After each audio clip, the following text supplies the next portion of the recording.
Georgia Tech's got different scores. I mean, I think 4 different players in double figures. How do you guys kind of slow them down? Yeah, I mean, Tech has been playing some really good basketball of late. Nell Fortner's done a great job in her first year there. What you have to do against them is score the basketball. It's not like they're putting up 80 points a night, but what they do well is they execute at the offensive end. They're very efficient. They're really not trying to rush into anything. They want you to have to defend for 25 seconds of the shot clock to see if you'll break down.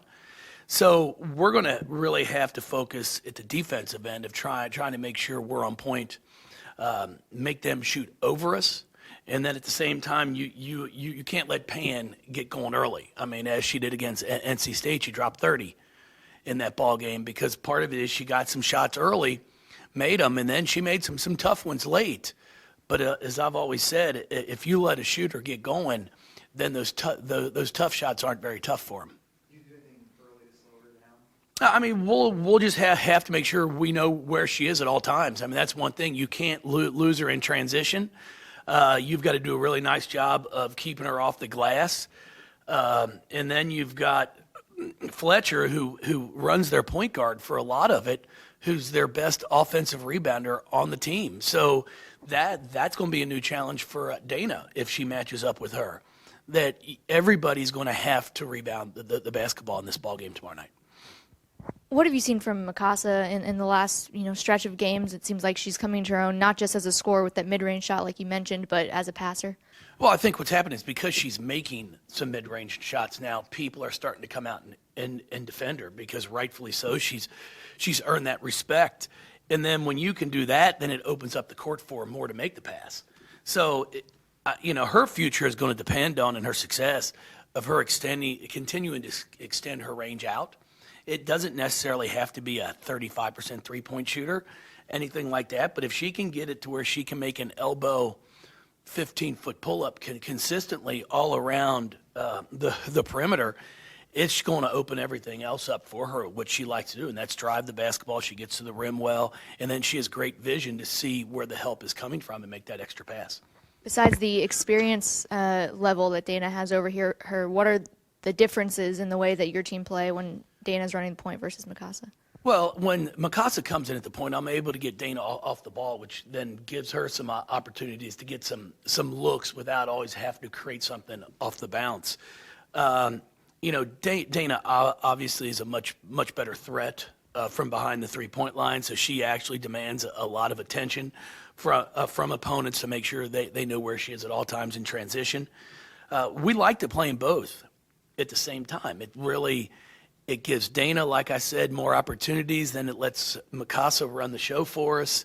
And that's where Mikasa is going to continue to grow into that type of leader that we think she can be. But as I've always said, it's hard to lead if you can't put the ball in the basket some. But she's really been working hard, and I've seen great progress in that.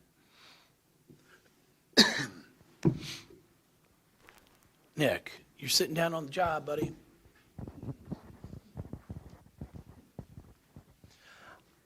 Georgia Tech hit that losing streak, but then they just rattled off 2 really good wins, one against NC State, obviously. Does that help you make the case for your team that this is a very serious threat that they need to take very seriously? No, we understand what's at stake. It really doesn't matter who we're playing. I mean, I thought we went out in our Notre Dame game on Sunday with urgency and gave them a ton of respect. We're 1 game up with a chance to win the ACC regular season title with 4 games left. If that doesn't give you enough motivation to go out and play hard, I don't know what will. And our kids are excited for it. We know that Tech did us a favor by going into NC State and winning. But at the same time, I understand the importance of this game for Tech also. They just beat the number 4 ranked team in the country. We're coming in there. Florida State follows us. They've got a win, I believe, over Florida State already. Now, all of a sudden, you could look at having 4 top 20 wins, and they're in the tournament for sure.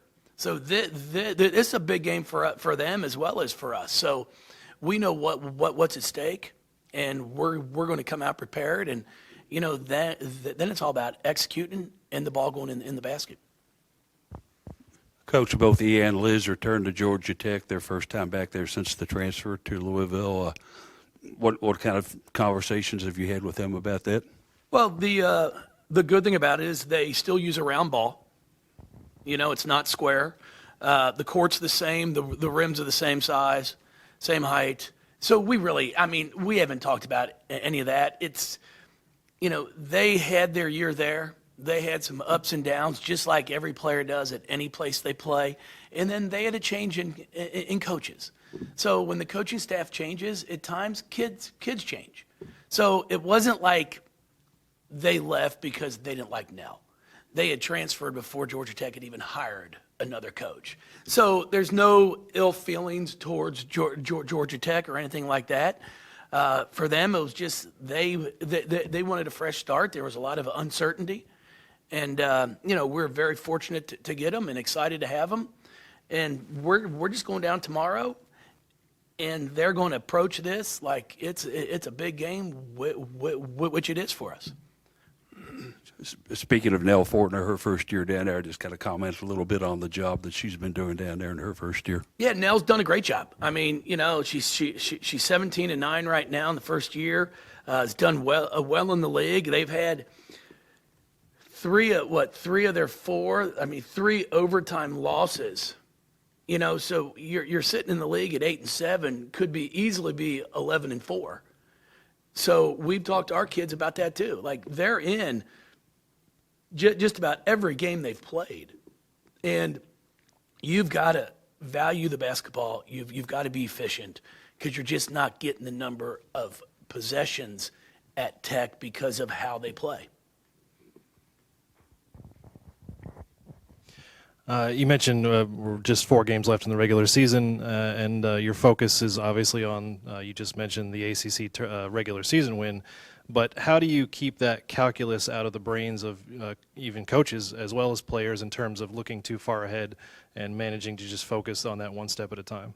Well, knowing the fact that we only have a 1-game lead in the conference race, it's simple to just worry about the next game. You know, if we were up 3 games or something, a 3-game lead with 4 to go, you might get a little carried away at times and start thinking all we got to do is win 1 and you aren't as dialed in. But with our case right now, I'm expecting, in my mind, NC State to win out. So every single game right now is of the utmost importance for us, especially this game at Tech, which we always have battles at Tech. You know, if you go back and look at our scores, we win a 1-point game there, or a 3-point game because of free throws 2 years ago. Maisha makes a layup. So it's been a lot of good basketball games, and we're going to expect the same thing tomorrow night. Yeah.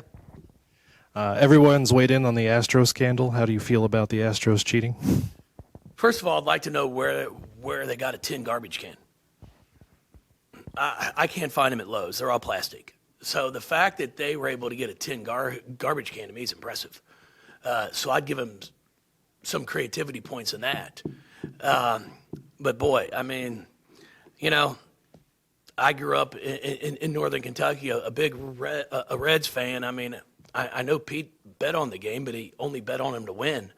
So if you're not going to do anything with what took place at the World Series in the past, I mean, how's Pete Rose not in the Hall of Fame? I mean, 41-92.